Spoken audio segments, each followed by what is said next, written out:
नमस्कार प्रेक्षक C news Pune वृत्तदर्शनमध्ये आपलं स्वागत। मी संपादक डॉक्टर शैलेश गुजर। पुण्यातील संभाजी महाराजांचा पुतळा म्हणजेच डेक्कन जिमखान्यावरील गरवारे पूल येथे असलेला जो छत्रपती संभाजी महाराजांचा पुतळा आहे त्याचं वेगळ्या प्रकारचं सुशोभीकरणाचं काम आजपासून सुरू करण्यात आलं आहे। त्याकरता मेघडंबरी असेल, तिथे काही दुरुस्ती असेल आणि त्या ठिकाणी उत्सव होण्याकरता ज्या ज्या अडचणी गेल्या 10 वर्षांमध्ये आल्या त्या कशा प्रकारे सोडवता येतील याचा एक आराखडा तयार केला गेला आहे आणि आज त्याचं भूमिपूजाही करण्यात आली। तेव्हा जाऊयात आपण पुण्यात डेक्कन जिमखाना गरवारे पूल येथील संभाजी महाराज पुतळ्याजवळ।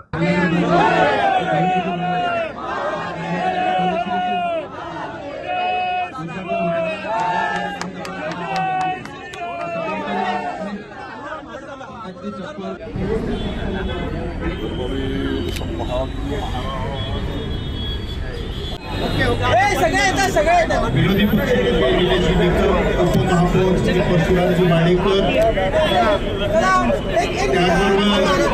ज्यांच्या संकल्पनेतनं आजचं हे स्मारक उभं राहत आहे।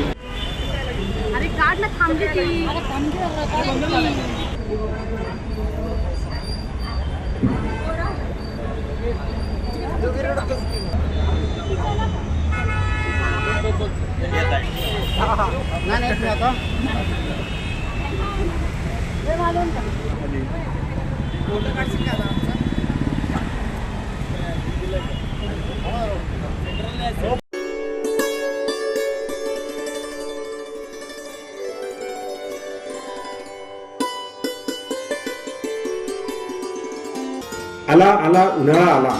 आता आपल्या प्रकृतीची काळजी घेण्याकरता युनायटेड फार्मसीचा गुलकंद उपलब्ध झाला। या गुलकंदामुळे आम्लपित्त, डोकेदुखी, लघवीची जळजळ, शरीराचा थकवा आणि शरीरात होणारा पित्त यापासून तुम्हाला निश्चित आराम मिळेल। तेव्हा मेडिकल स्टोअरमध्ये आणि सर्व जनरल स्टोअरमध्ये युनायटेड फार्मसीचा गुलकंद त्याची मागणी करा, कारण तो कन्नौजच्या विशेष गुलाब पाकळ्यांपासून बनविण्यात आला आहे।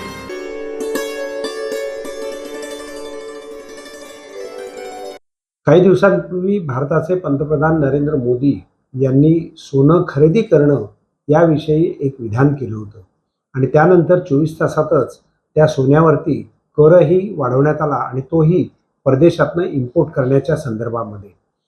जर सरकारने त्याच्यावरती इम्पोर्टला बंदीच केली असती तर असाही नागरिकांच्या मनामध्ये प्रश्न आहे, पण मग व्यवहार ठप्प झाले असते।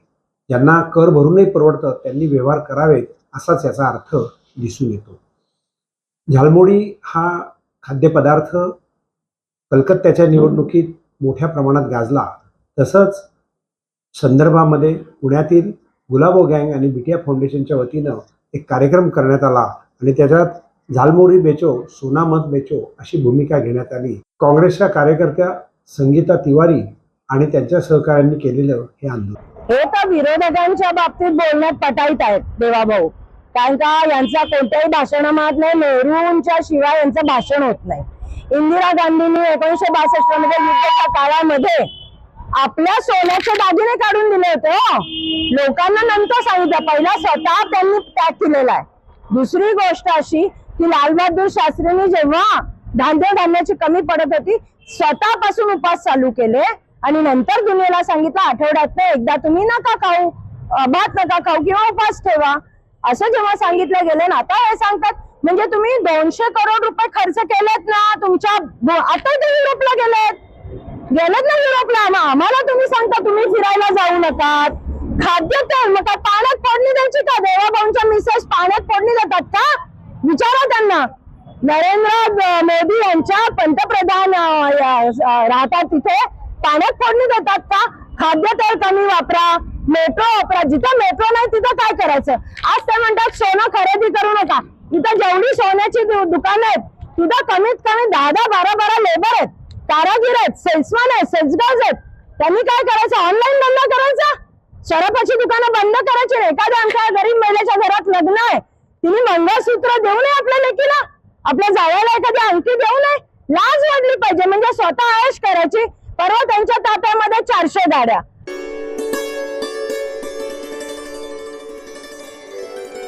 ज्येष्ठ नेते शरद पवार यांनी आज पत्रकारांशी संवाद साधला आणि एकूणच परिस्थितीच्या संदर्भामध्ये त्यांनी त्यांची मतंही मांडली. जाणून घेऊयात शरद पवार. त्याची किंमत देशाची दौलत ही खरी ही काय येते त्याचा विचार करायला पाहिजे. हे खरं आहे की हा जो इराणचा इश्यू आहे त्याचा काही ना काहीतरी दुष्परिणाम हा आहे, पण तेवढाच आहे का? आणि तेवढाच हा असेल तेव्हा हा निर्णय घ्यायला इतका उशीर का लावला? या दिवशी निवडणुकीचे निकाल लागून गेले त्या दिवशीपासून हे सगळे निर्णय घेतले. निवडणुकीच्या प्रक्रिया चालू होती त्या काळात हे गांभीर्य देशाच्या नेतृत्वाला आलं नसतं. त्या सर्व निवडणुकीच्या काळामध्ये कधीही या परिस्थितीची जनतेमध्ये जागृती करावी हा विचार आला नाही. देशात निकाल कसा हे बघत होतो की सोमनाथाच्या मंदिर त्या सोमनाथाच्या मंदिराला 75 वर्ष लागली म्हणून प्रधानमंत्री तिथे गेले त्याच्यामध्ये काही तक्रार करायचं कारण नाही, पण त्या मंदिराच्या तिथं बसले आणि 6 विमान जाऊन त्या कार्यक्रमात सहभागी झालेली होती. म्हणजे पेट्रोलियम प्रॉडक्ट त्याच्या वाढत्या किमतीत या संबंधीचं स्टेटमेंट करायच्या आदल्या दिवशी 6 विमानं होती ही त्या ठिकाणी घेऊन त्या संबंधीची त्याची जी काही झीज असते ती दाखवण्याचा प्रयत्न केला. आणि एवढं सांगायचं की प्रश्न परिस्थिती गंभीर आहे, ती गांभीर्य सगळ्या पातळीवर दाखवली पाहिजे. पंतप्रधान म्हणतात की सोनं खरेदी करू नका, परदेश प्रवास करा. याचा परिणाम एक शक्य आहे का? याचा परिणाम आपल्या अर्थव्यवस्थेवरती काय होऊ शकतो? असं आहे की खरेदी करू नका हे सांगणं या स्थितीत याचा अर्थ एकच आहे की आपल्या करन्सीची जी व्हॅल्यू आहे ती घसरून द्यायची नाही हा त्याच्यावरचा येतोय. आणि तो हा चुकीचा आहे असं मी म्हणत नाही. एका बाजूने आपण हे म्हणायचं आणि दुसऱ्या बाजूने खर्च कमी करायला इथे अनेक गोष्टी आहेत की त्याच्या प्रशासनामध्ये त्याच्याकडे दुर्लक्ष करायचं. या दोन्ही गोष्टी परस्पर विरोधी आहेत. साहेब, येत्या काही काळामध्ये आर्थिक आणीबाणी येऊ शकते का आपल्या देशामध्ये? एकूणच महामंदी किंवा आर्थिक टंचाई, इंधन टंचाई. असं आहे की मला स्वतःला असं वाटतं की फायनान्सचं स्टेटमेंट आल्यानंतर देशाच्या नागरिकांनी त्याचं गांभीर्य ओळखले आणि त्याच्यामध्ये लोकांचं सरकारचे राहील त्याच्याशी सुसंगत भूमिका आणि त्याच्यात सातत्य हे राज्य आणि केंद्र सरकारमधल्या सगळ्या घटकांनी ठेवलं तर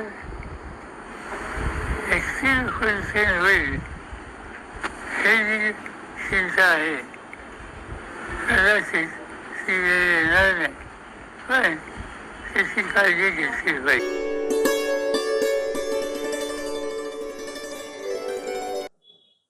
नमस्कार प्रेक्षक, सी न्यूज पुणे वृत्तदर्शनमध्ये आपलं स्वागत.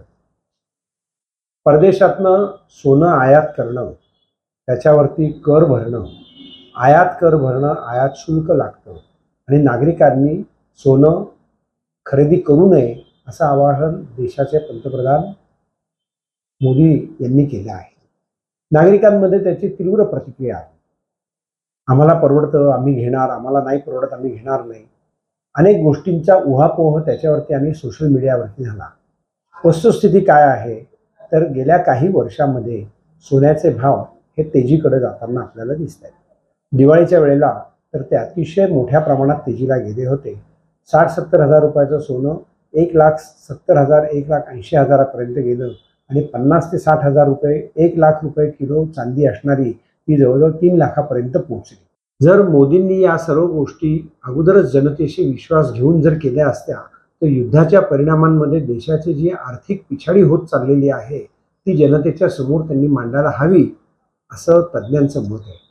पण ती मांडण्याकरता प्लॅटफॉर्म कुठला घ्यावा तर त्याकरता त्यांनी मंत्रिमंडळाची बैठक घ्यायला पाहिजे होती, विरोधी पक्षांना बरोबर घ्यायला पाहिजे होतं, प्रशासनाला विश्वासात घ्यायला पाहिजे होतं आणि देशाच्या संदर्भामध्ये एकूणच चिंताजनक परिस्थिती जी असू शकेल किंवा होणार आहे किंवा झाली असेल त्याकरता काय उपाययोजना करता येतील असा तज्ज्ञांचा सल्लाही घ्यायला पाहिजे. या ठिकाणी आपल्याला आठवण येते ती अर्थतज्ज्ञ मनमोहन सिंग यांची, मॉन्टूक सिंग अहलुवालिया यांची, ज्यांचा या विषयावरती मोठा अभ्यास आहे.